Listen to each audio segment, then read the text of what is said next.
ഓം ശ്രീ ഗുരുഭ്യോ നമ. പെട്ടെന്ന് ദേഷ്യം വരുന്ന ഒരു സാധകൻ ഏറെ വർഷങ്ങളായി ആശ്രമത്തിൽ കഴിയുന്നു.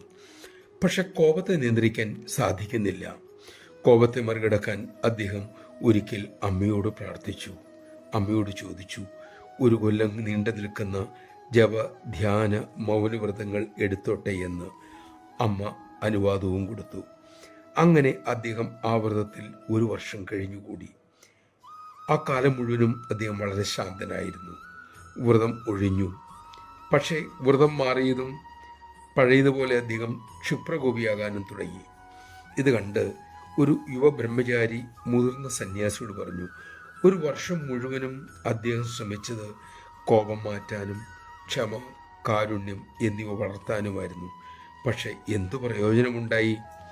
അത് കേട്ട് പുഞ്ചിരിയോടെ ആ സന്യാസി പറഞ്ഞു, കുറഞ്ഞത് ഒരു വർഷം അദ്ദേഹം ആർക്കും ഒരു ശല്യവും ഉണ്ടാക്കിയില്ലല്ലോ. നമഃശിവായ. വാസനകളെ എടുത്തു കളയാൻ വളരെ വിഷമമാണ്. അതിന് ഗുരുകൃപയും യത്നവും കൂടിയേ തീരൂ. പക്ഷേ എന്തിലും ഏതിലും നന്മ കാണാൻ നമുക്ക് സാധിക്കണം. അതിനായി അമ്മ നമ്മെ അനുഗ്രഹിക്കട്ടെ.